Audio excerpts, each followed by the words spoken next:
Darshakbrinda, Assalamu alaikum. আমার নাম Jacob Milton. Name of our show is We Are the People. আমরা বাংলায় বলি আমরাই জনতা। আজকের ইম্পর্টেন্ট কয়েকটা বিষয় নিয়ে আমি কথা বলার জন্য আমি দুইজন ভদ্রলোককে আমন্ত্রণ করেছি স্টুডিওতে আমরা কথা বলার জন্য। তো একজন ইউরোপে আছেন আর একজন আমেরিকায় আছেন। উনি আমেরিকার একটা স্টেট জর্জিয়ার একটা শহর অ্যাটলান্টা, উনি ওখানে আছেন। তো একটা বিষয় আমি গত ৩-৪ দিন ধরে ওয়াচ করছি এবং এটার উপরে বাংলাদেশ সরকার এবং তাদের তাবেদার যেই আমলা আছে, রাজনৈতিক নেতা কর্মী এবং সমর্থকরা রয়েছে, এই বিষয়টা নিয়ে তারা বাদানুবাদ করছে, আলাপ আলোচনা করছে, বিভিন্নভাবে লোকজনদেরকে মিসগাইড করছে এবং এগুলো করার একমাত্র উদ্দেশ্য হচ্ছে শেখ হাসিনার ক্ষমতাকে দীর্ঘায়িত করা। এবং শেখ হাসিনার ক্ষমতাকে দীর্ঘায়িত করার অর্থ হচ্ছে গণতন্ত্রবিহীন একটা দেশে একটা অনির্বাচিত সরকারকে যদি কন্টিনিউ করে 17 কোটি মানুষের উপরে যেভাবে অবিচার করা হয়, তাতে এটাকে কন্টিনিউ করা আন্তর্জাতিক দৃষ্টিতে এটা হিউম্যান রাইটস ভায়োলেশন ছাড়া আর কিছুই না। যে বিষয়টা নিয়ে আমি কথা বলতে চাচ্ছি, আমেরিকান হাউস অফ রিপ্রেজেন্টেটিভ, ওখানে একটা হিউম্যান রাইটস কমিশন আছে যেটাকে বলে Tom Lantos human rights commission. Tom Lantos একসময় লেজেন্ডারি কংগ্রেসম্যান ছিলেন, তার নামের উপরে তারা এই হিউম্যান রাইটস কমিশনের নাম রেখেছে। ওখানে 2-3 দিন আগে তারা একটা সেমিনার করেছে, যে সেমিনারে বাংলাদেশের টপিকসটা এমন ছিল এবং তাদের অভিমত এমন ছিল, বাংলায় বলি বাংলাদেশি ভাই বোনেরা, যে যতক্ষণ না বাংলাদেশ সরকার মানবাধিকার লঙ্ঘনের তদন্ত ও সমাধানের জন্য নিরপেক্ষ ও কার্যকর জবাবদিহিমূলক ব্যবস্থা গ্রহণ না করে, ততক্ষণ পর্যন্ত মার্কিন যুক্তরাষ্ট্র যে বিদ্যমান নিষেধাজ্ঞাগুলো বাংলাদেশের উপরে আরোপ করেছে, আমেরিকা তা তুলে নেবে না। এটার উপরে বাংলাদেশের বিভিন্ন রাজনৈতিক লোকজনরা বিভিন্নভাবে ব্যাখ্যা করে, বাংলাদেশ সরকার যেভাবে পারে তারা সেভাবে ব্যাখ্যা করে। আমার সাথে যে দুইজন বিজ্ঞ আলোচক তারা জয়েন করবে, তাদের একজন বাংলাদেশ লিবারাল পার্টির চেয়ারম্যান শেখ মহিউদ্দিন আহমেদ, উনি ইউরোপে থাকেন। আর আমার সাথে জয়েন করবে computer software quality engineer Faisal Sagar. উনি আমেরিকায় হিউম্যান রাইটস অ্যাক্টিভিস্ট এবং উনি কমিউনিটির উপরে এবং দেশের স্বার্থে অনেক সময় কাজ করে থাকে। দর্শকবৃন্দ, আসুন আমরা তাদের সাথে পরিচিত হই। শেখ মহিউদ্দিন আহমেদ, আসসালামু আলাইকুম, ওয়েলকাম টু দ্য শো। আসসালামু আলাইকুম। আমাকে আমন্ত্রণ জানানোর জন্য আপনাকে ধন্যবাদ। আজকে আশা করি আমরা খুব সুন্দরভাবে একটি অনুষ্ঠান এগিয়ে নিয়ে যাব জনগণকে অনেক কিছু জানানোর জন্য। আপনাকে জন্য ধন্যবাদ। ফয়সাল সাগর, ইঞ্জিনিয়ার ফয়সাল সাগর, আপনাকে অনেক ধন্যবাদ যে আপনি আমাদের সাথে জয়েন করেছেন আজকের বাংলাদেশের বিষয়ে গুরুত্বপূর্ণ একটা আলোচনায় অংশগ্রহণ করার জন্য। আসসালামু আলাইকুম। ওয়ালাইকুম সালাম, Jacob bhai, thank you for inviting me, and also Sheikh Mojidin Ahmed. Good to be here with you guys. Thank you. ওকে, মহিউদ্দিন ভাই, আমরা কথা শুরু করার আগে আমি একটু চেক করব আপনার অডিওটাকে যদি আরেকটু বাড়ায় নেন, একটু যদি বাড়ায় নেন আমার মনে হয় আপনার কথাটা ক্লিয়ার হবে। Is it okay now? একটু বাড়ায় দিছেন? হ্যাঁ, একটু বাড়িয়েছি।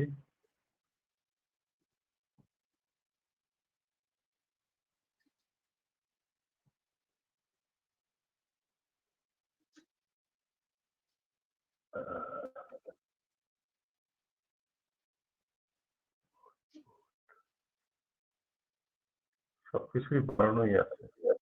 ওকে,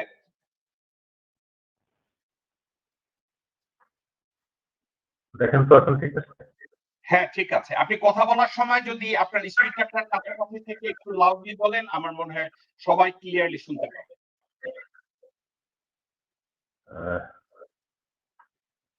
এখন শুনতে পাচ্ছেন? জি, এখন শুনতে পাচ্ছি আমি। জি, আচ্ছা, আরেকটা জিনিস ট্রাই করে নিই। এখন শোনা যাচ্ছে? শোনা যাচ্ছে কিন্তু ক্লিয়ার না। মানে এনিওয়ে, আমার মনে হয় আপনার আমরা এই শো এর পরে আপনি একটু ক্লিয়ার করে নিন, ইন দ্য ফিউচার আমরা আরো ভালো শুনবো। আচ্ছা ঠিক আছে, তাহলে আমরা এখন এভাবে বলতে পারি। আচ্ছা, শেখ মহিউদ্দিন আহমেদ, আমি আপনার কাছেই প্রথম যাব। সোফার আমেরিকার 2টা স্যাংশন বাংলাদেশের উপরে আছে। একটা হচ্ছে 6 জন অফিসার পুলিশ এবং র্যাবের এবং বাংলাদেশ র্যাপিড অ্যাকশন ব্যাটালিয়ন এদের উপরে 2টা স্যাংশন এবং পরবর্তীতে ইউএস ভিসা স্যাংশন। এটা ক্যাটাগরিক্যালি তাদের উপরেই আরোপ করা হয়েছে যারা একটা নিরপেক্ষ নির্বাচনের উপরে অবস্টাকল তৈরি করবে, যারা বাধা হয়ে দাঁড়াবে তাদের সবার উপরে। এটা যে কেউ হতে পারে, সরকারের দলের হতে পারে, সরকার বিরোধী কেউ হতে পারে, এবং কোনো ব্যক্তি হতে পারে, কোনো কোম্পানি হতে পারে, কোনো অর্গানাইজেশন হতে পারে। এখন Tom Lantos human rights commission, US house of representative, তারা বলছে ততক্ষণ পর্যন্ত এই নিষেধাজ্ঞাগুলো তুলবে না যতক্ষণ পর্যন্ত বাংলাদেশের সরকার মানবাধিকার লঙ্ঘনের তদন্ত ও সমাধানের জন্য নিরপেক্ষ ও কার্যকর জবাবদিহিমূলক ব্যবস্থা গ্রহণ না করে। কথা হচ্ছে বর্তমানে বাংলাদেশের অনির্বাচিত সরকার কি বাংলাদেশের মানবাধিকার লঙ্ঘনের তদন্ত এবং সমাধানের জন্য নিরপেক্ষ এবং জবাবদিহিতামূলক কোনো ব্যবস্থা করা এফোর্ড করে কিনা? ধন্যবাদ মিল্টন সাহেব। আসলে বিষয়টায় আমরা কিন্তু এখানে আমেরিকান গভর্নমেন্ট এবং হিউম্যান রাইটস অর্গানাইজেশনের বক্তব্যকে যদি আমরা সামনে নিয়ে আসি, দেখতে পাবেন যে অর্গানাইজেশনটি বলছে প্রথমত মানবাধিকার বিষয়, যেটা বাংলাদেশের জনগণের সবচেয়ে বড় সমস্যা। আর নির্বাচনে অংশগ্রহণমূলক নির্বাচন, এইটা কি কতখানি বড় সমস্যা কিনা, মানবাধিকার লঙ্ঘনের মতো বড় সমস্যা কিনা, এই বিষয়টা আমাদের প্রথমত দেখা উচিত। বাংলাদেশ সৃষ্টির পর থেকে এই পর্যন্ত সর্বপ্রথম যে কাজটি রাষ্ট্র কর্তৃক হয়েছে সেটি হলো মানবাধিকার লঙ্ঘন। প্রথমত নির্বাচনের বিষয়টি যদি প্রথম থেকে দেখি, বাংলাদেশের সৃষ্টি থেকে অনির্বাচিত সরকার কিন্তু অধিকাংশ সময় বাংলাদেশে অবস্থান করেছে। কারণ 70-এর নির্বাচিত প্রতিনিধিরা স্বাধীন বাংলাদেশ শাসন করেছে। তারপর যে নির্বাচনটি তারা দিয়েছে, সে নির্বাচনটি হয়েছে একতরফা। তারা যাকে ইচ্ছা করেছে তাকে শুধু আসনটি দিয়েছে, যাকে ইচ্ছা করে নাই তারা আসন দিতে পারে নাই। এটা আপনি জানেন, জাতীয় জানেন। কিন্তু মানবাধিকার লঙ্ঘনে যে ইতিহাস, এই ইতিহাসের সাথে বাংলাদেশের ইতিহাস আজকে ওতপ্রোতভাবে জড়িত। এমন একটি সরকার নাই, সবচেয়ে সুশাসনের সময় মানবাধিকার লঙ্ঘিত হয়েছে বাংলাদেশে। এখন আমাদের বাংলাদেশের সবচেয়ে আমাদের জন্য বড় সমস্যা হলো, আমরা যদি সত্য কথা বলি, সেটাই যদি ক্ষমতাসীনরা ক্ষতিগ্রস্ত হয় তাহলে আমাদেরকে মনে করে আমরা বিরোধী পক্ষের দালাল। আর যদি বিরোধী পক্ষ ক্ষতিগ্রস্ত নিজেদেরকে মনে করে যে এই জিনিসটা তাদের ক্ষতি হয়ে যাচ্ছে সত্য কথার কারণে, তাহলে মনে করে আমরা সরকারি দালাল। এই যারা তৃতীয় পক্ষের লোক, যারা আমরা বাংলাদেশের দেশপ্রেমিক হিসেবে মনে করি, তাদের জন্য সত্য কথা বলাটা হলো সবচেয়ে বড় সমস্যা। আমি নিজেও কিন্তু মানবাধিকার লঙ্ঘনের শিকার হয়েছি। আমি কিন্তু ক্রস ফায়ারে আমাকে নিয়ে যাওয়া হয়েছে, আমাকে 7 দিন টর্চার করা হয়েছে, আমি 4 বছর ঠিক মতো হাঁটতে পারিনি। সেই জন্য আমি আজও ইউরোপে আছি নিরাপত্তাহীনতার কারণে। কিন্তু সেটি হয়েছে কিন্তু অন্য একটি সরকারের সময়। এখন আমি সেই নিয়ে যদি কথা বলতে যাই তাহলে আমি হয়ে যাব সরকারের দালাল। সমস্যা হয়েছে কি, বাংলাদেশের আসলে মূল সমস্যাটা কোথায়? এটা আমরা যেমন চিহ্নিত করি তেমনি আমাদের দাতা দেশগুলো, আমেরিকা বলেন, চায়না বলেন, রাশিয়া বলেন, তারাও কিন্তু এই বিষয়গুলো আসে না। চায়না, রাশিয়া তারা এক কেন্দ্রিক রাষ্ট্র ব্যবস্থায়, এক নায়কতন্ত্রের রাষ্ট্র ব্যবস্থায় বসবাস করে। তাদের কাছে বাংলাদেশের নির্বাচন হলো কি হলো না এটা তাদের কিছু আসে যায় না। কিন্তু আমেরিকার মতো একটি রাষ্ট্র, তাদের বুনিয়াদ হচ্ছে গণতন্ত্র, তারা যখন আমাদের দুঃসময় কথা বললো না, এখন এমন একটি সময় আসলো যখন ভোটই আমাদের জাতির জন্য একমাত্র নিয়ামক নয়, জাতির মুক্তির জন্য। এখানে মূল সমস্যাটাই হলো মানবাধিকার লঙ্ঘনের সমস্যা। এখানে যদি আমরা এমন একটি ব্যবস্থাকে প্রবর্তন করতে না পারি যেখান থেকে শূন্য থেকে জাতিকে গণতন্ত্র, সংবিধান, আইন এবং অধিকার, এই শব্দগুলো যেগুলো মাতৃযুক্ত রাষ্ট্র নিজের জন্য করতে পারে, এগুলো যদি যদি বুনিয়াদ আমরা প্রথম থেকে শুরু করার মতো পরিস্থিতি নিয়ে আসতে না পারি, তাহলে এই যে এগুলো কিন্তু আসলে একটি বাকযুদ্ধ, একটি রেষারেষি এবং এমন একটি পরিস্থিতি সৃষ্টি করবে যেখানে বাংলাদেশের অস্তিত্বকে একটি হুমকির সম্মুখীন করবে। আমি আবারও বলছি, আমাদেরকে প্রথমত চিহ্নিত করতে হবে আমাদের আসলে সমস্যাটা কোথায়। সমস্যাটা কি জাতীয় সমস্যা? এখানে আপনি আরেকটা জিনিস দেখবেন, আমাদের জনগণ নিজেও কিন্তু এখন পর্যন্ত কোনো ভালো মানুষকে ভোট দেওয়া শেখে নাই। সে এখনো কোনো মানুষকে ভোট দেয় না, সে এখনো ভোট কাউকে ভোট দেয়, সে মার্কাকে ভোট দেয়। যতক্ষণ পর্যন্ত আপনি সঠিক ব্যক্তিকে মানুষের প্রতিনিধি বানানোর মতো পরিস্থিতিতে নিয়ে আসতে না পারবেন, ততক্ষণ পর্যন্ত আপনি গণতন্ত্র বলেন, মানবাধিকার বলেন, নির্বাচন বলেন, এগুলোর কোনো ফলাফল পাবেন না। তারপরেও কথা থেকে তাহলে আমরা কি এই চলমান দুঃশাসনের মধ্যে আমরা আমাদের কোন পর্যায়ে নিয়ে যাব? এইখানে না বলা কথাকেও অনেক সময় কথা হিসাবে নিয়ে নিতে হবে। অনেক কথা আমরা বলতে পারি না, অনেক কথা আপনি বলতে পারেন না, অনেক কথা দেখা যায় ফয়সাল বলতে পারে, অনেকেই অনেক কথা বলতে পারে, আমরা টেকনিক্যালি অনেক কথা বলেছে।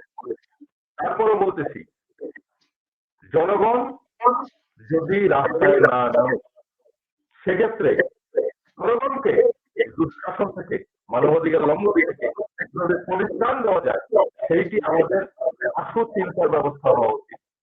আমরা যদি অংশগ্রহণমূলক নির্বাচন আবার মানে চেয়ার ঠিক থাকবে, আইন ঠিক থাকবে, অপকর্ম ঠিক থাকবে, শুধু মানুষটার পরিবর্তন হবে, সেখানে কোনো আদর্শিক পরিবর্তন, সেটা কোথায় আদর্শের চর্চা আমি কোনো দলে দেখি না। সেক্ষেত্রে আদর্শিক পরিবর্তনটা কোথায় হবে সেখানে নিয়ে আমার কথা আছে। আমরা কথায় অনেক কিছু বলি, কাজের গরু কি করে আসে, কিন্তু বাস্তবে আমরা কিন্তু পাই নাই। আপনি আজকে যেমন আপনি যদি আমরা ভারতের কথাই বলি, ভারতের দালালির বিষয়টা বলি, আমরা এই পর্যন্ত কি দেখতে পাচ্ছি? বর্তমান, আমি পূর্বের রাজনৈতিক নেতৃত্বের ইতিহাসের দিকে যাব না, বর্তমান অবস্থায় ভারত যদি বাংলাদেশকে না পায়, ভারতের সার্বভৌমত্ব অক্ষুণ্ণ হয়ে যাবে। এটা আমি বলতেছি দীর্ঘ 30 বছর। আচ্ছা, আমরা ওই বিষয়টা একটু পরে যাই, ওই বিষয়টা আমি শব্দটা আসতেছি। আজকের এই ভারতীয় এই পরিস্থিতিও, এই ভারতের এই নাজুক পরিস্থিতিতেও কিন্তু আমাদের রাজনৈতিক নেতারা কে কত বেশি ভারতকে দিতে পারবে গোপনে গোপনে সেই চেষ্টা করছে। তো সেই চেষ্টা করতে গেলে জনগণের স্বার্থ কোথায় দেখতেছে, জনগণের জন্য তো আমরা চিন্তা করতেছি না। নির্বাচন বলেন এটার লক্ষ্য গতি, এটা অংশগ্রহণমূলক নির্বাচন বলে এটা স্বার্থ কেউ না কেউ ক্ষমতায় যাবে, ক্ষমতা ভোগ করবে। আমরা তো ক্ষমতা এই আজকের এই পৃথিবীর এই অবস্থায় এসে এখনো যদি আমরা ক্ষমতা, শাসনদণ্ড, শাসন, এইসব ব্যবস্থা, এইসব শব্দ উচ্চারণ করি, এগুলো আমাদের জন্য লজ্জাজনক। কেউ আমরা বলি না রাষ্ট্রের সেবা করার দায়িত্ব নিব, এখনো বলে আমরা শাসন ক্ষমতা যাবো। এই সমস্ত অশ্লীল শব্দগুলো আমাদেরকে পরিহার করা উচিত এবং আমাদের রাজনৈতিক সঠিক অবস্থানটা নির্ণয় করা উচিত। এবং এতদিনের রাজনৈতিক যে ব্যর্থতা, দেশপ্রেমিক গোষ্ঠী এবং জাতীয়তাবাদী গোষ্ঠী, আমি জাতীয়তাবাদী এবং দেশপ্রেমিককে আমি আলাদা করতে চাই, কারণ সবাই দেশপ্রেমিক কিন্তু সবাই জাতীয়তাবাদী।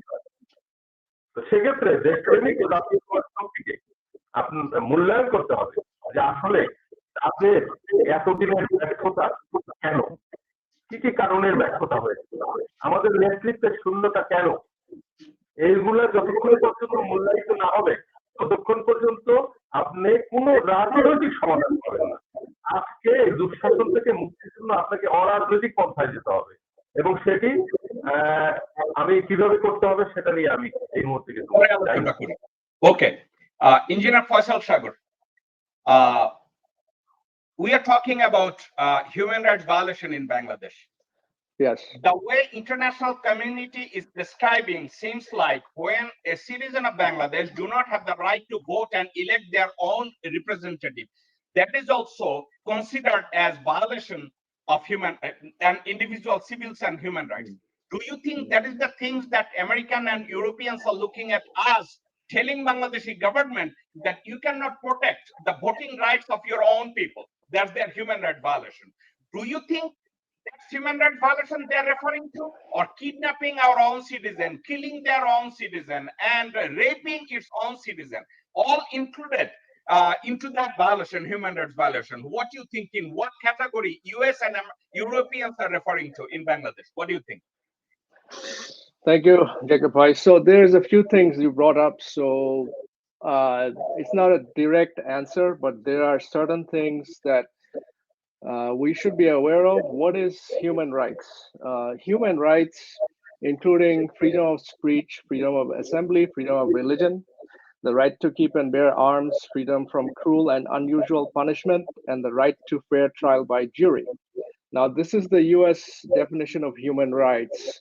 Human rights, ever since the government of 2008, 2009, there has been gross violation of human rights in Bangladesh. So what has been done recently is the result of these violations, including the sanctions of the government officials as well as the other entities of the government. But we have to learn, we have to understand something. One thing that Bangladesh is missing from the constitution is civil rights.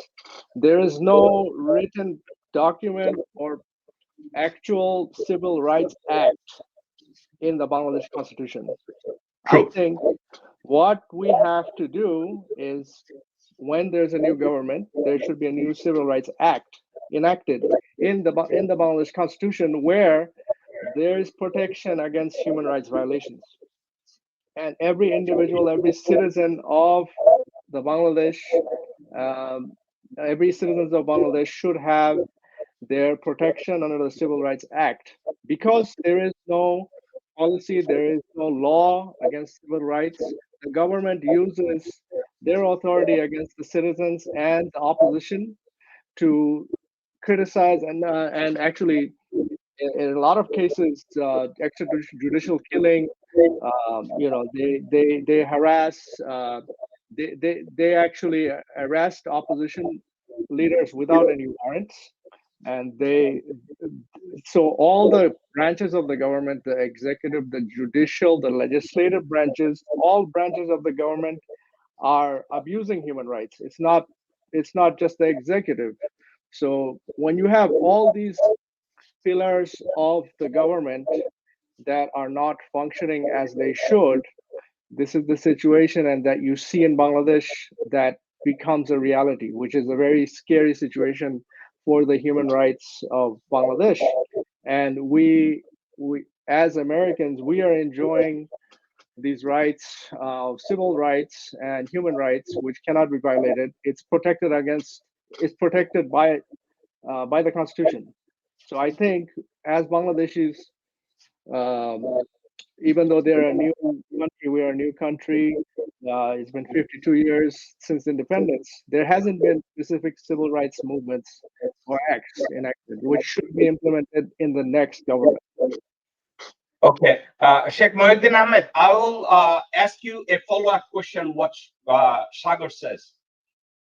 Due to the absence of civil rights enacted in Bangladeshi constitution, for that reason, do you think that is the reason it is almost it's become a habit by the law enforcement to doing a physical and mental torture while a citizen is in their custody? এটা শুধুমাত্র আমি ওই যে একবার বলেছি না, কাজী গরু কিতাবে আছে, আমাদের ওখানে যত কিছুই আপনি লেখেন না কেন কিতাবেই থাকবে। আমাদের মূল সমস্যাটা তো ভিন্ন জায়গায়। আমরা কোন রাজনৈতিক সততা যতক্ষণ পর্যন্ত এস্টাবলিশ না হবে, আমি আবারও বলি, রাজনৈতিক অনেস্টি যতক্ষণ পর্যন্ত প্রতিষ্ঠা না হবে, ততক্ষণ পর্যন্ত বাংলাদেশে মানবাধিকার লঙ্ঘন, দুর্নীতি, অবিচার কোনো কিছু বন্ধ হবে না। কিন্তু আপনাকে আমি একটু থামাই। যেই মুহূর্তে র্যাবের উপরে 6 জন অফিসারের উপরে স্যাংশন আসলো এবং আমেরিকান স্যাংশন গেল 6 জন অফিসার এবং র্যাবের উপরে, সাথে সাথে একটা জুডিশিয়াল কিলিং অলমোস্ট শেষ হয়ে গেছে। আপনার কাছে কি মনে হয় বিদেশি এই ধমক বা একটা স্যাংশনের জন্য সাথে সাথে এটা বন্ধ হয়ে গেল? এতে কি প্রমাণ করে? না, এটা আমি আপনাকে বলি, আগে যে গল্প সহকারে যে একটা জুডিশিয়াল কিলিং ছিল, গল্প সহকারে প্রেস লিস্ট সহকারে, সেটা বন্ধ হয়েছে। কিন্তু আসলে কি বাংলাদেশে গুম খুন বন্ধ হয়েছে? হয়নি, হয়নি। এখন প্রশ্ন হলো, তাহলে প্রচারণাটা কম কেন?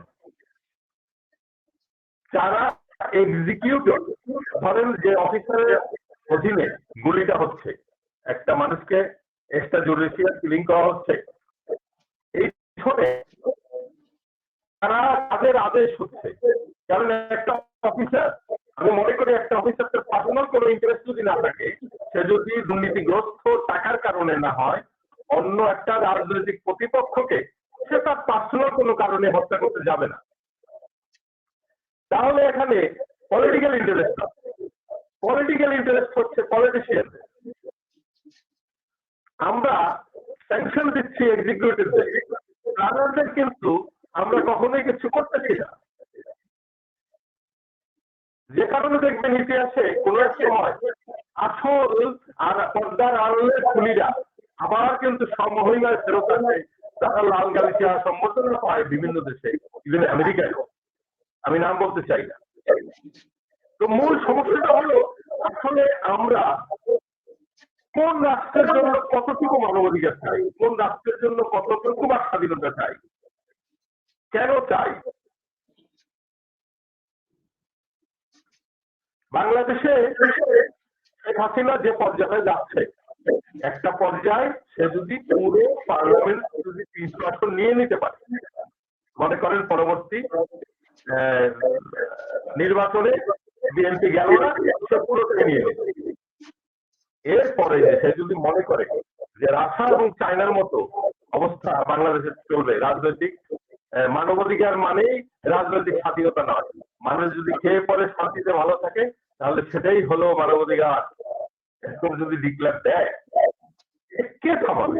তার সাথে রাশিয়া আছে, তার সাথে চায়না আছে, তার সাথে আমেরিকার সাথে দহরম মহরম করা ভারত আছে।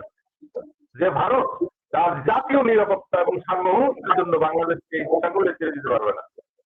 সে যতখানি ট্রাস্ট করবে আওয়ামী লীগের লোকদেরকে, ততখানি সে বিএনপিকে বা জামাতকে বা জাতীয় পার্টিকে ট্রাস্ট করবে না। কারণ আজকে মনে করেন বিএনপি ক্ষমতা আছে, তারেক রহমানের মনে করেন সে প্রধানমন্ত্রী হলো, ইন্ডিয়াকে বললো যে না, আমি আপনার রাষ্ট্রীয় ভাবে যতদূর মানে ওটা কি বলে কূটনৈতিক ভাবে আমি সবকিছু দেবো, কিন্তু তারপরেও কি সে সবকিছু দিতে পারবে? পারবে না। কারণ ভারত বিরোধী মনোভাব রাজনৈতিক নেতা কর্মী মিলিয়ন মিলিয়ন তারা সবকিছু ভারতের সপক্ষে বাস্তবায়ন হতে দেবে না। এটা ভারতেরই যাক, যে কারণে ভারতের কাছে আওয়ামী লীগের চেয়ে ভালো অপশন কোনোভাবেই নেই তার নিরাপত্তা। সেহেতু সে চায়না এবং চায়নার তার শত্রু, সে চায়নার সাথে কাজ করতেছে শেখ হাসিনা, সেটাকে কিন্তু গুরুত্বপূর্ণ মনে করছে না। কারণ তার কাছে প্রথম হচ্ছে তার সার্বভৌমত্ব।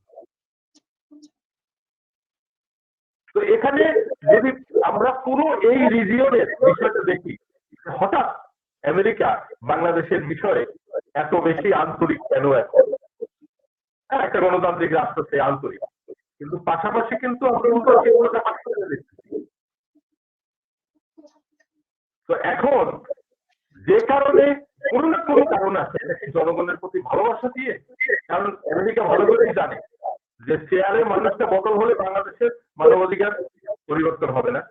কারণ যেভাবে ৪-৫ স্তরের মানবাধিকার লঙ্ঘনকারী পুলিশ বাহিনী, বিভিন্ন বাহিনী এবং আমলাতন্ত্রকে সাজানো হয়েছে মানবাধিকার লঙ্ঘনকারীদের দ্বারা, সেইখানে যদি বিএনপিও যদি ক্ষমতায় আসে, রাতারাতি পাল্টা দিতে পারবে, দুর্নীতি বন্ধ হবে। মাদক, যেটা হলো বাংলাদেশের অন্যতম বড় সমস্যা, যেটার কারণে মানবাধিকার লঙ্ঘন হয়, অবিচার হয়, অপরাজনীতি হয়, অপরাজনীতি হয়, সেখান থেকেও কিন্তু পরিবর্তন আসবে বলে মনে হয় না। এবং কোন দলের কাছ থেকে কেউ কিন্তু খোলাখুলি ভাবে বলে না আমি মাদক নির্মূল করবো, আমি দুর্নীতি নির্মূল করবো।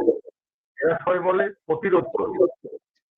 তো সেক্ষেত্রে অনেক কিছু আমাদেরকে এখনো ভাবতে হবে যে আসলে জনগণের মুক্তির জায়গাটা কোথায়, জনগণ কি আদৌ যে তার এই সমস্যার কারণটা কি, এটা কি রাজনৈতিক না একদম বাংলাদেশ সৃষ্টির প্রথম লক্ষ্য থেকে যে ষড়যন্ত্র এই বদ্বীপের উপরে বাংলাদেশ বাংলা বাংলার উপরে তিনটার কারণে আমাদেরকে আরো কত প্রজন্ম গোলামি এবং এই অরাজনৈতিক গণতান্ত্রিক মানবাধিকার বিহীন রাষ্ট্র বহন করে যেতে হবে, এটা কিন্তু আমরা এখনো নির্ধারণ করতে পারিনি। এবং জনগণ যতক্ষণ পর্যন্ত না পারবে ততক্ষণ পর্যন্ত এদের থেকে মুক্তির কোনো রাস্তা নাই।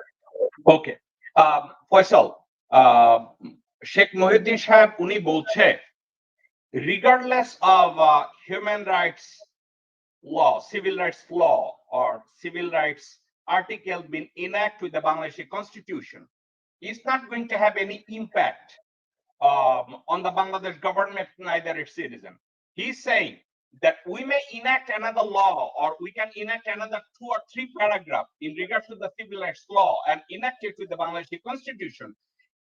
Still there will be a civil rights violation, human rights violation, because we already have enough law. There is a lackings of the execution of the law. As a matter of fact, there's a lots of law. If Bangladeshi existing government or any other government plan to execute all those laws, there shouldn't be any human rights violation. That's what he's saying. Do you think it's going to have any impact if Bangladeshi government or any new government is going to come and enact civil rights law and enact it with the Bangladeshi constitution? What do you think? We don't hear you. Somebody in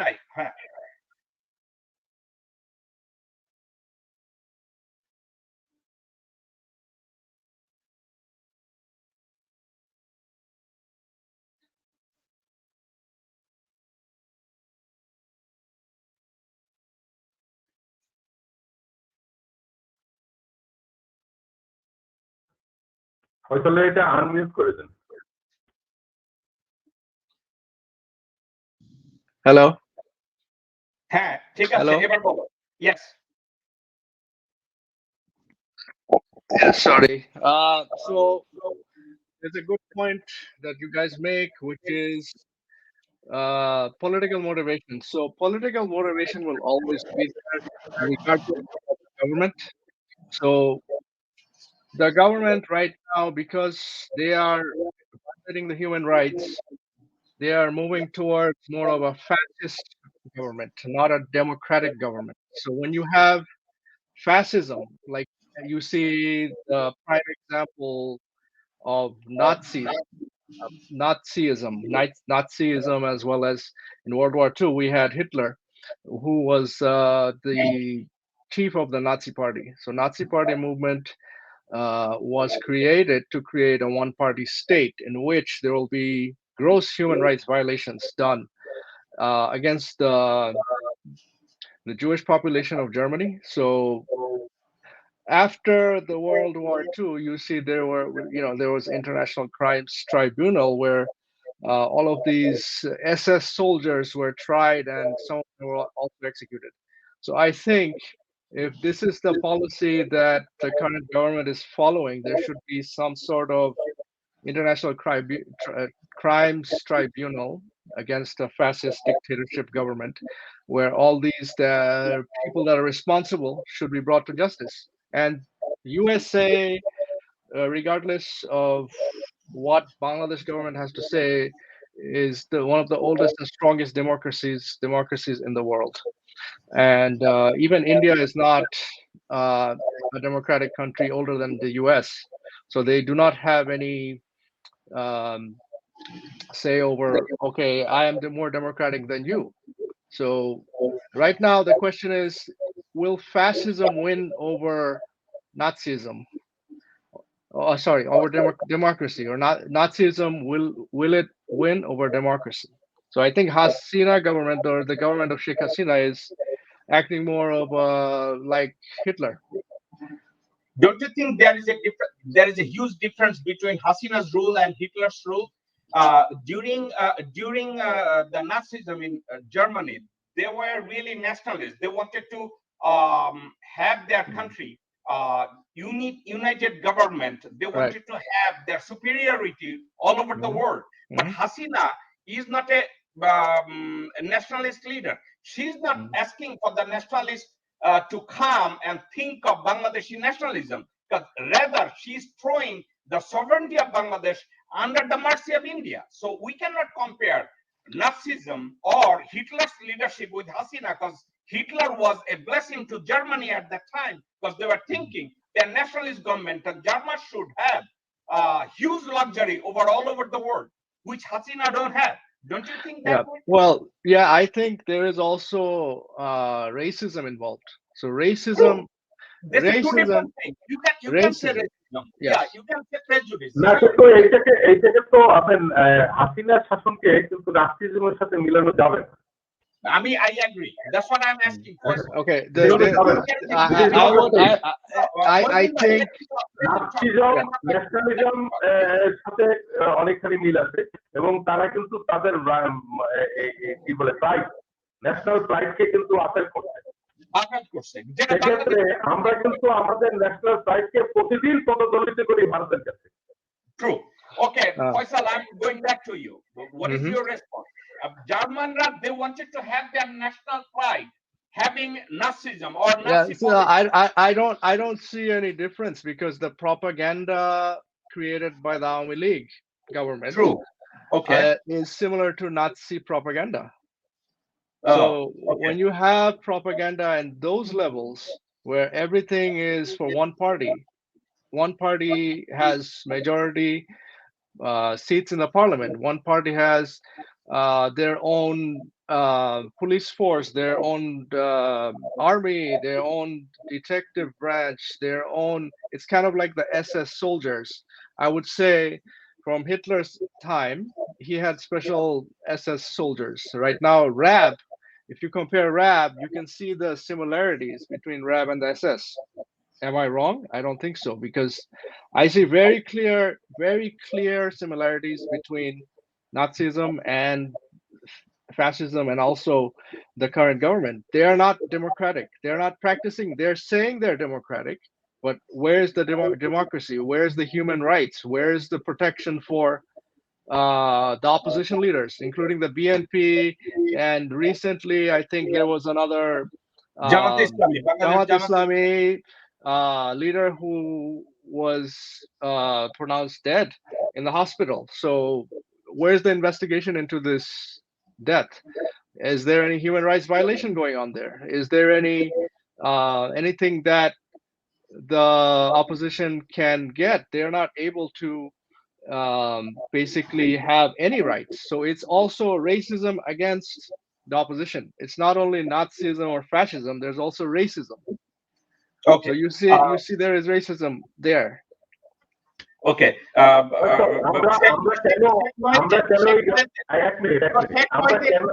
No. Sheikh Mohiuddin, let me pose you the question, rephrase the question. Faisal বলতেছে, even though বাংলাদেশে হাসিনা অথবা আওয়ামী লীগ আমাদের জাতীয়তাকে অথবা আমাদের ন্যাশনালিজমকে prioritise করে bit করে না, rather পায়ের নিচে ফালাইয়া দেয়, কিন্তু সবার সামনে কিন্তু বলে হাসিনা বিশ্ববিখ্যাত নেতা হয়ে গেছে, তার ডেমোক্রেসি বিশ্ববিখ্যাত, তার human rights level in Bangladesh is become an example to the world. এটা তারা হাইপ করে, তারা প্রোপাগান্ডা ছড়ায়। এই প্রোপাগান্ডার মাধ্যমে তারা চিন্তা করে যে আমাদের জাতীয়তাবাদকে অনেক উপরে উঠাই দিতেছে, which is completely lie. That's what Faisal is saying. আচ্ছা, এখানে আমার বক্তব্যটা হলো, এই প্রোপাগান্ডা শেখ হাসিনা গভর্নমেন্ট কেন করে? ওকে, এই প্রোপাগান্ডাটা করে কেন করে এবং এটাই তারা বেনিফিটটা নিতে চায় কাদের কাছ থেকে? তারা প্রোপাগান্ডাটা করে মূলত বিএনপিকে বোঝানো। বিএনপি যখন সবচেয়ে নাজুক অবস্থায় ছিল তখনও কিন্তু এই পাবলিসিটি, আমি বলি বিএনপির বিরুদ্ধে পাবলিসিটি, বিএনপি কিন্তু বিনা পয়সায় পাবলিসিটি গুলো পেয়ে গেছে। এই যে পাবলিসিটি, প্রোপাগান্ডামূলক পাবলিসিটি, এইটা গভর্নমেন্টের গর্ধব রাজনীতিবিদ কিছু আছে, এগুলা তারা করে। দেখবেন সবসময় এই পাবলিসিটি, তারেক রহমান অমুক, খালেদা জিয়া অমুক, বিএনপি অমুক, জিয়াউর রহমানের অমুক, এইসব হচ্ছে গর্ধবের আচরণ, এগুলো রাজনৈতিক আচরণ, রাজনৈতিক মূর্খতার মধ্য দিয়ে এগুলো তৈরি হয়। তো ঘটনা হচ্ছে এই যে প্রোপাগান্ডা গুলো হচ্ছে, প্রোপাগান্ডা দিয়ে এটা কিন্তু কোনো পাবলিক কিন্তু বিশ্বাস করে না যে প্রোপাগান্ডা গুলো দেয়, এবং এই প্রোপাগান্ডা কিন্তু আপনি দেখবেন এগুলো কিন্তু বিদেশিদের জন্য নয়। এই প্রোপাগান্ডা কিন্তু এমনভাবে ছড়ানো হয় যে আমি একজন মহান, আমার লোকজন মহান, আমার কার্যক্রম মহান। এইটার ফলাফল কিন্তু দেখেন, আপনি নির্লজ্জতার একটা মাত্রা দেখেন, 11% ভোট কাস্ট হয়েছে লাস্ট নির্বাচনটা, 11%। এরপরেও যে পাস করতে সে দলের 6-7% ভোট পেয়ে পাস করছে, 5 to 6। তাকে যেভাবে তোলা দিয়ে সম্বর্ধনা দেওয়া হয়েছে, তো এখানে বার্তা তো পরিষ্কার, আপনার বার্তা পরিষ্কার, মেসেজ ইজ ক্লিয়ার। বাট যারা আমরা সরকারের এই অগণতান্ত্রিক মানবাধিকার লঙ্ঘনকারী কার্যক্রমের বিরুদ্ধে আমরা নিজেদেরকে যারা অ্যাক্টিভ মনে করি, আমরা মনে করি যাদের দায়িত্ব, ডিউটি, আমরা কতখানি সফল, আমরা কি সঠিক মেসেজটা জনগণের সামনে দিতে পারছি বা পেরেছি বা পারলে, আপনি দুইটা উদাহরণ দেন। বর্তমান আওয়ামী লীগ সরকারে যে সমস্ত ডেভিল জিনিয়াস, শব্দটা মনে রেখেন, ডেভিল জিনিয়াস লোকগুলো কাজ করছে,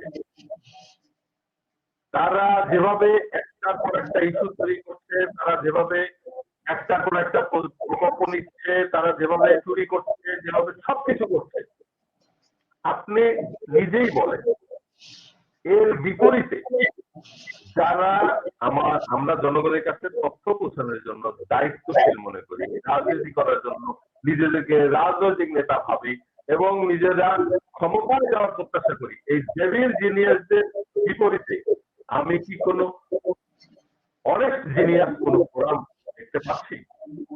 আমাকে একটা দেখাতে পারবেন?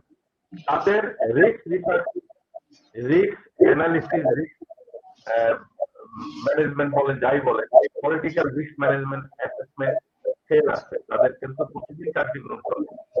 এইটার বিপরীতে কোন মেধাবী এই যে ফয়সালের মতো ইয়াং ছেলেদেরকে দিয়ে আপনি কি কোনো একটা ফেল দেখাতে পারবেন? নাই।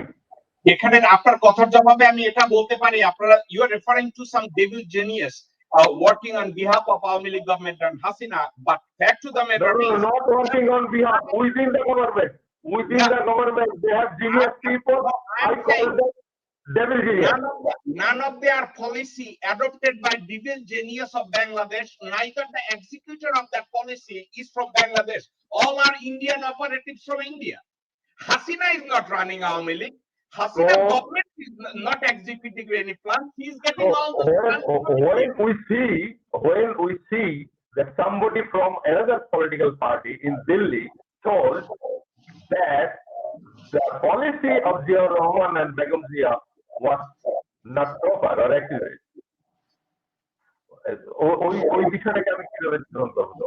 No, you can say that whoever, it could be the member of Awami League, it could be the member of the raw operative, but we have to counter those policies. We have to have genius like Faisal or someone else who can have that counter policy of that raw operative or Bangladesh.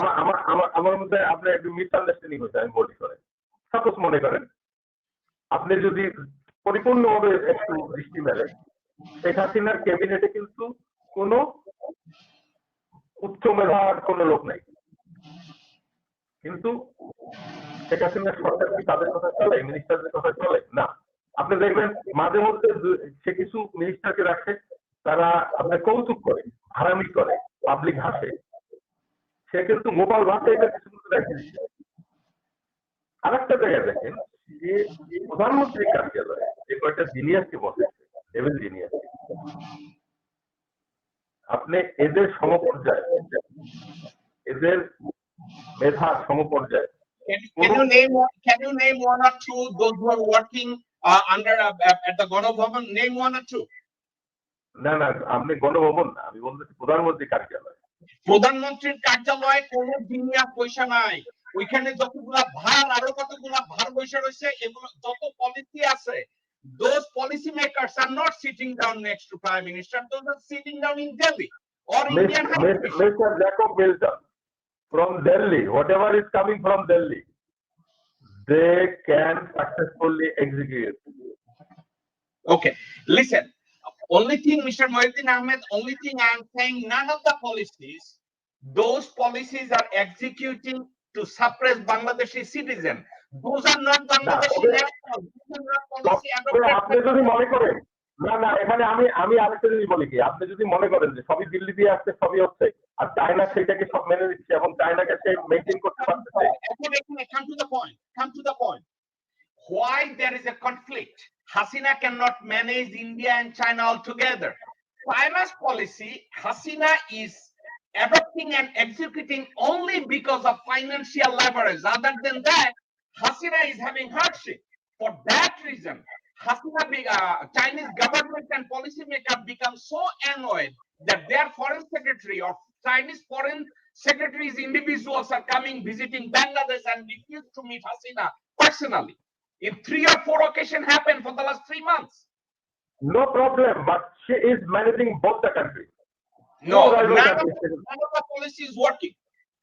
Till today, she is maintaining successfully. আমি মনে করি যতক্ষণ পর্যন্ত কোনো কিছু আমরা বাস্তব অর্থে কোনো না দেখবো, ততক্ষণ পর্যন্ত আমাদের কাছে পরিষ্কার যে দুইটা পক্ষ দুইজনেই তাকে সমন্বয় রাখে।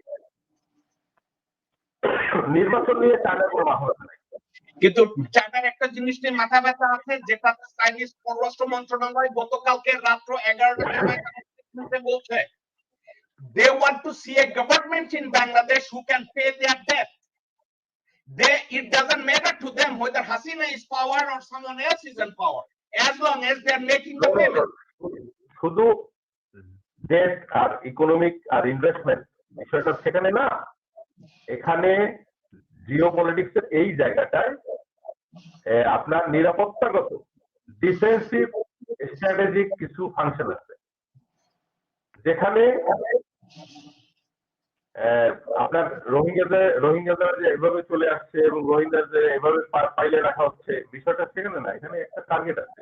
আমি অত কিছু বলতে চাই না, এই বিষয়ে আমি অনেক আগে এগুলো লিখছিলাম, আরো 4 বছর আগে, যে এই রোহিঙ্গাকে ভিত্তি করে এখানে আমেরিকান ইন্টারেস্ট বাড়বে, অনেকের ইন্টারেস্ট বাড়বে এবং এই বাংলাদেশটা একটা উত্তপ্ত হবে। 4 বছর আগে লিখেছে। এখন বিষয়টা সেদিকে যাচ্ছে। এখন আমরা শেখ হাসিনাকে অপছন্দ করি, তার শাসন, তাকে তো ব্যক্তিগতভাবে তার সাথে আমার কোনো শত্রুতা নেই, আর শাসন ব্যবস্থাকে আমি অপছন্দ করি, তার শাসন ব্যবস্থাকে আমি মানি না, অগণতান্ত্রিক মনে করি, অমানবিক মনে করি। পার্সোনাল এনিমিটি আমার সাথে কারণ আমার জমি নিয়ে তো কেউ কারণই করছে। তো সেক্ষেত্রে এই অপছন্দের জায়গা থেকেও সে আমাদেরকে অনেক কিছু দেখতে হবে, কিভাবে তার সরকারকে সরানোর পরে একটি দেশপ্রেমিক সরকার আমরা বসাতে পারি, সেটা নির্বাচিত হোক অনির্বাচিত হোক, আই ডোন্ট মাইন্ড। কিন্তু একটা বিষয় মনে রাখবেন, বাংলাদেশ আর্মিকে বা বাংলাদেশের সশস্ত্র বাহিনীকে যতক্ষণ পর্যন্ত শেখ হাসিনার এই সরকারের প্রতি অনুগত দেখতে পাবেন, ততক্ষণ পর্যন্ত শেখ হাসিনার সরকারকে সরানো কারো পক্ষে সম্ভব হবে না। Number 1। Number 2, judiciary is a factor. এই জুডিশিয়ারিতে এখন যেভাবে তাদের দলীয় লোক, রাজনৈতিক ক্যাডারদেরকে বিচারপতির আসনগুলো বসানো হয়েছে, এটা একটা বিরাট প্রবলেম। আর আমি বলেছি প্রশাসনিক পাশাপাশি আমি আবারও বলি, আপনি বিষয়টা খুব গুরুত্ব সহকারে উপস্থাপন করেন, যতক্ষণ পর্যন্ত বিরোধী দলগুলো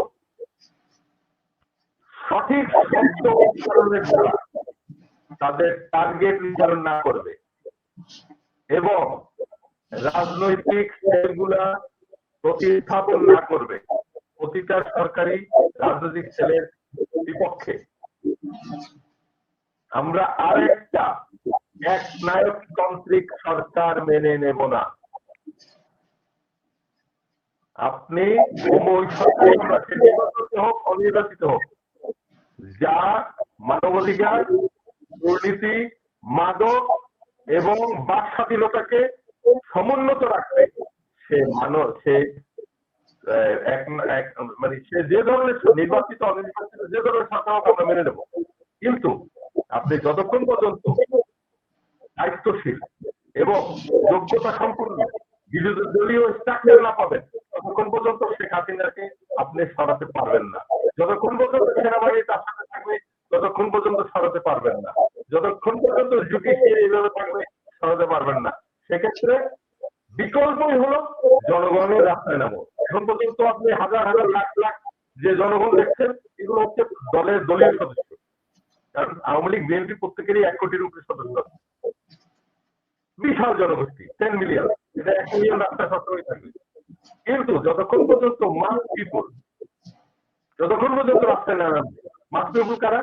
আপনি বিগত ধরেন 1/11 এর আগে নির্বাচনগুলো যদি দেখেন 32, 33 এর ভিতরে কিন্তু কোন দলের ভোট নাই, খেয়াল করছেন? তো আমরা যদি 30% ধরি, 30% দুই দলে 60%, 40% হলো যারা যে দলকে প্রয়োজন হয় জাতির জন্য তাকে ভোট দেয়। এই 40% জনগোষ্ঠী যতক্ষণ পর্যন্ত রাস্তায় না নামবে ততক্ষণ পর্যন্ত এই সরকারকে কেউ কিছু করতে পারবে না। ওকে, আমি আপনার সাথে দ্বিমত পোষণ করি 2-3টা সাবজেক্টের। Number 1,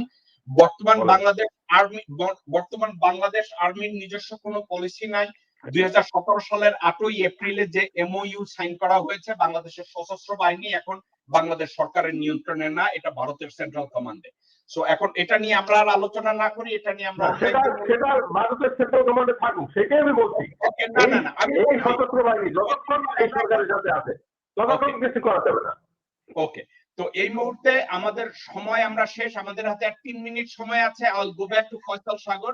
Faisal Sagar, what you think, as long as Bangladesh Armed Forces Services and police forces including RAB, if they are going to throw their support behind Hasina Sheikh, do you think she will continue to have that power, or do you think American foreign policy, that policy is going to become successful and there would be established of a caretaker government? What do you think? She will continue, or I think that she has been in power since 2008. So when you see the last election, 2018, there were also human rights violations within the election itself. So because opposition leaders were not able to actually go cast their own vote, they were actually inside their house, or they were not able to go to the voting center. Also, these are violations that are extreme. So if this continues, there will have to be a change of government. If there is no change of government, then again, like I said, fascism, Nazism will be continuing in Bangladesh. Is that going to be good for global power? I don't think so. I don't think it's good for India. I don't think it's good for China.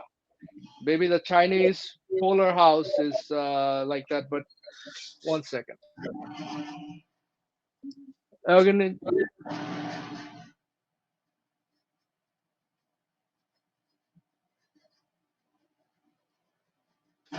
Sorry.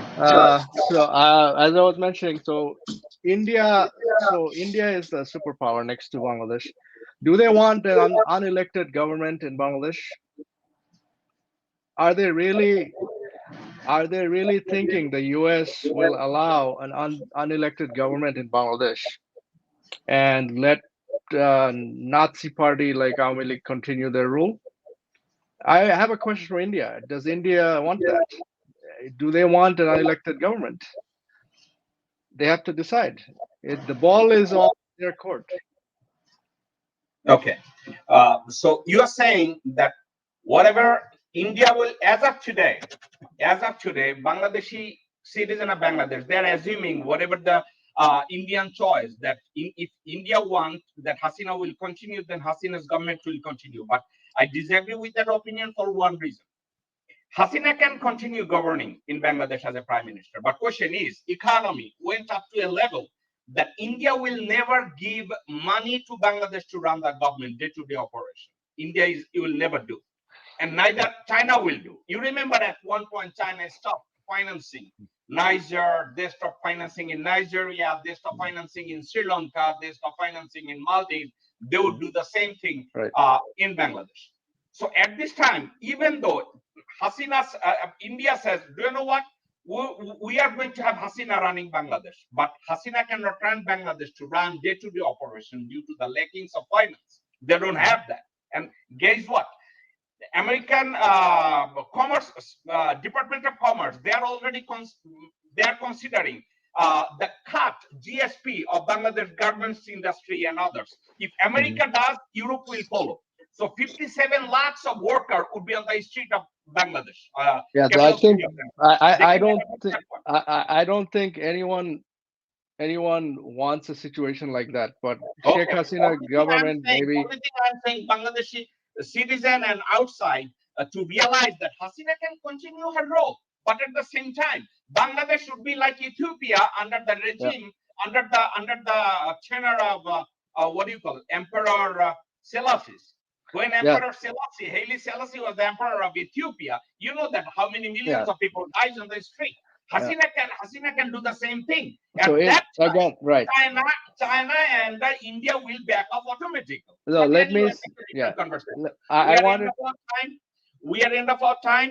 Sheikh Muhyiddin Ahmed, I'm asking you to make a closing statement. You have 10 seconds. So, Mr. Ahmed, whatever you want to say for the audience until next week. মানবাধিকার লঙ্ঘনের বন্ধ করা কার্যকর ব্যবস্থা এবং সঠিক বিরোধী দলীয় রাজনৈতিক চরিত্র যতক্ষণ পর্যন্ত আমরা তুলে ধরতে না পারব ততক্ষণ পর্যন্ত প্রকৃতপক্ষে বর্তমান এই স্বৈর শাসককে উৎখাত করা আমাদের জন্য এখনো বহু দূরে আমি মনে করি। কেন মনে করি? কারণ ভারতের চরিত্র আমাদের সুপ্রতিবেশী এখনো নয়, আমাদের জাতীয় স্বার্থের পরিপন্থী, আমাদের জাতীয় স্বার্থের পক্ষে এখনো ভারতের অবস্থান নয়। যারা ভারতকে এখনো আমাদের বন্ধু হিসেবে মনে করেন, আমাদের একমাত্র রক্ষাকর্তা হিসেবে মনে করেন, এই চরিত্রগত পরিবর্তন আমাদের রাজনৈতিক নেতাদের মধ্যে যতক্ষণ পর্যন্ত না আসবে এবং বিদেশিদেরকে আমেরিকা যতই চিল্লাপাল্লা করুক গণতন্ত্রের জন্য, আমরা রাজনৈতিকভাবে নিজেদের স্বচ্ছতা এবং জনগণের সম্পৃক্ততা যতক্ষণ পর্যন্ত না করতে পারবো এবং আমাদের মেধা এবং প্রতিভাকে যতক্ষণ পর্যন্ত স্টপ করতে না পারবো ততক্ষণ পর্যন্ত এই সরকারের বিরুদ্ধে আমাদের কোনো কিছু কার্যকর হবে না। একমাত্র আল্লাহ তাআলা যদি কোনো ডাইরেক্ট অর্ডার দেয় তাহলে সেটাই হলো এই সরকার উৎখাতের একমাত্র পথ। Okay, Faisal Sagar, you have 10 seconds. Oh, thank you. I just wanted to add, so the people of Bangladesh also needs to come to the streets, like Sheikh Muhyiddin sir was mentioning, and rise up against any kind of oppressive Nazi fascist rule, because these leaders are violating the human rights and they should be stopped immediately. So given that the sanctions had some effect, I believe that there will be more sanctions. If there are more sanctions, then the human rights situation in Bangladesh will improve. It has to improve. Okay, Faisal Sagar and Sheikh Muhyiddin Ahmed, both of you guys, thank you so much to give us half an hour, your valuable time on Sunday especially. I know both of you guys are going to have a weekend. I wish you, both of you guys are going to have a wonderful weekend. Thank you so much. I think three of us, we're going to meet again next week. We're going to schedule the time and date. Thank you so much. Thank you. Dr. Brindo, আমি অত্যন্ত lucky যে শেখ মুহিউদ্দিন আহমেদ ওনাকে পেয়েছি এবং engineer Faisal সাগরকে পেয়েছি। আমি দুইজনের মতের সাথে একমত এবং দ্বিমত কিছু কিছু ক্ষেত্রে, এটা হয় স্বাভাবিক। আমি আপনাদেরকে একটা জায়গায় কনক্লুড করতে চাই, সেটা হচ্ছে এই, পৃথিবীর কোন রাষ্ট্র ব্যবস্থায় কেউ এই আশা করতে পারে না আল্লাহ একটা গজব দিবে আমি সরকার পরিবর্তন করবো, সাবজেক্টিভ ভাবে হয় না। এখন তারপরও আমরা ওখানে কখন যাই? যখন আমাদের সামনে আর কিছু করার কিছু থাকে না। আমি মনে করি না বাংলাদেশের পরিস্থিতি ওই পর্যায়ে গেছে আমরা বলবো আল্লাহ একটা গজব দিবে এবং সরকারের পরিবর্তন হবে। আমি আমি আমি এটার সাথে একমত না।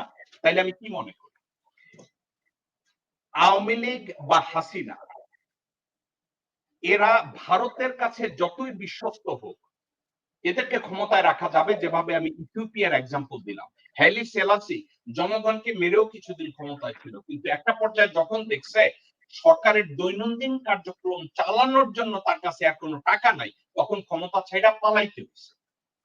তো বাংলাদেশের 17 কোটি মানুষ, 17-18 কোটি মানুষ, এই 18 কোটি মানুষ যেই মুহূর্তে দেখবে দেশের কমোডিটিস ইম্পোর্ট করার জন্য আমাদের হাতে আর টাকা নাই, লোন পে করার মতো আমাদের হাতে আর টাকা নাই, তখন ওই বঙ্গবন্ধু আর জাতির পিতা আর স্বাধীনতা আর মুক্তিযুদ্ধ এই চেতনা বিচ্ছা এই আমদানি চলবে না। রপ্তানির পয়সা যখন আমেরিকায় চুরি হয়ে যায়, ইন্ডিয়ায় চুরি হয়ে যায়, ইকোনমি আর বাংলাদেশে কোনোভাবেই যাচ্ছে না, এবং 57 লক্ষ গার্মেন্টস এর শ্রমিকরা যখন বাংলাদেশের রাজধানী ঢাকায় কাজ বাদ দিয়ে বসে পড়বে, তখন আর হাসিনা আর বঙ্গবন্ধুর চেতনায় কাজ হবে না। তখন ওই আল্লাহর গজবের দরকার নাই, ওইটাই আল্লাহর গজব হিসাবে আসবে। আর একটা কথা, বাংলাদেশে একটা মিথ ছড়ানো আছে, যে মিথোলজিটা হলো জিও পলিটিক্স আছে ওই ল্যান্ডটাকে ঘিরে। এটা একটা বকওয়াস। কেন বকওয়াস? বাংলাদেশের রাজনৈতিক সততার সাথে জিও পলিটিক্স এর কোনো সম্পর্ক নাই। বাংলাদেশের রাজনৈতিক ভাবে যদি মহিউদ্দিন আহমেদের মতো লোকজনরা সৎ হয় এবং দেশপ্রেমিক হয়, জিও পলিটিক্স ওখানে টাচ করবে না। এখানে খালেদা জিয়ার মতো খালেদা জিয়ার মতো নেত্রী, তারেক জিয়ার মতো নেত্রী, হাসিনার মতো নেত্রী এবং অন্যান্য নেতা নেত্রী, এরা যদি ওই জিও পলিটিক্স এর কাজ দোহাই দিয়ে তারা যদি নিজেদের আখের গুছাতে চায়, সেক্ষেত্রে দেশের যদি 12টা বাজে আর আমরা দোহাই দেব জিও পলিটিক্স এর, ইটস নাথিং, জাস্ট স্টুপিডিটি। যেমন হাসিনা বর্তমানে কথায় কথায় বলে ইউক্রেন যুদ্ধের জন্য দেশের অর্থনৈতিক দুরবস্থা, কমপ্লিটলি ইডিয়েটিক।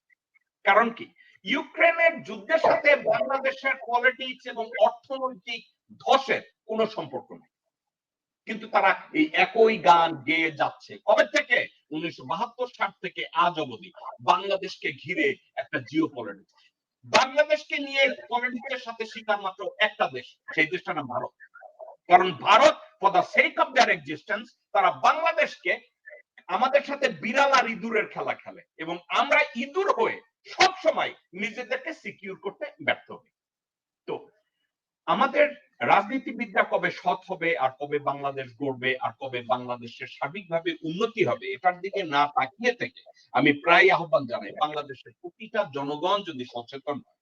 মহিউদ্দিন সাহেব আজকের একটা ইম্পর্টেন্ট কথা বলছে, আমরা বাংলাদেশের জনগণরাই বাংলাদেশের ভালো চাই। ভোট দিতে গেলে এখনো যোগ্য এবং সৎ মানুষকে ভোট দেই। আমি এক উদাহরণ হিসাবে বাংলাদেশে ভাই বোনেরা আপনাদেরকে বলতে পারি, ভারতের অশিক্ষিত জনগোষ্ঠী লেখাপড়া জানে না, কিন্তু তারা যখন ভোট দিতে যায় তখন তারা হরিবলের বাক্স খুঁজে। হরিবল কারা কইছে বিজেপির ভোট দাও, অথচ ভারত নিজেদেরকে তকমা লাগায় আমরা একটা সেকুলার কান্ট্রি। ভারত একটা সেকুলার কান্ট্রি, এই কথা দুনিয়ার কোনো পাগল বিশ্বাস করবে না। ভারতের বিজেপির চেয়ে বাংলাদেশের জামাত ইসলামী অনেক বেশি শিক্ষিত, ভারতের বিজেপির চেয়ে বাংলাদেশের জামাত ইসলামী অনেক বেশি সৎ, ভারতের বিজেপির চেয়ে বাংলাদেশের জামাত ইসলামী অনেক বেশি দূরদর্শী। কিন্তু আমরা বাংলাদেশি ভোটারেরা বেকুবের মতো এখনো চুজ করি দামের শীষার নৌকা। আমরা সৎ মানুষদের ধারে কাছে যাই না, ভালো মানুষদের কাছে ভোট দিতে চাই না। এর অর্থ কি মহিউদ্দিন সাহেব আর আমি জামাতকে ভোট দিতে বলছি? Not exactly. আমরা বলছি একটা সৎ ভালো মানুষকে ভোট দেন, এবং সৎ ভালো মানুষ আবার যদি কমান্ডাস হয় তারা ভোট দেয় বা কি করবেন, একটা যোগ্য মানুষকে ভোট দেন যে লিড করতে পারে। হয়বার আমি বিষয়টাকে আর বাড়াতে চাই না, আমাদের শো এখানেই শেষ। দর্শক বৃন্দ, এই ছিল আমাদের শো। ইনশাল্লাহ আগামী সপ্তাহে আমি শেখ মহিউদ্দিন আহমেদ এবং ইঞ্জিনিয়ার ফয়সাল সাগরের সাথে সমন্বয় করে আমরা আরেকটা ডেট তৈরি করে আপনাদেরকে জানাবো। ভালো থাকবেন। আমাদের কথাবার্তার ভিতরে অনেক ত্রুটি থাকতে পারে, আমি আমাদের এই কথাবার্তা এবং আলাপ আলোচনা গুলোকে ক্ষমা সুন্দর দৃষ্টিতে দেখবেন। ইনশাল্লাহ আপনাদের সাথে আবার দেখা হবে। সবাই ভালো থাকবেন, সুখে থাকবেন এবং সাবধানে থাকবেন, যাতে এই বিপদ আপদের মধ্যে আমরা সবাই ভালো থাকতে পারি। আল্লাহ হাফেজ। আসসালামু আলাইকুম।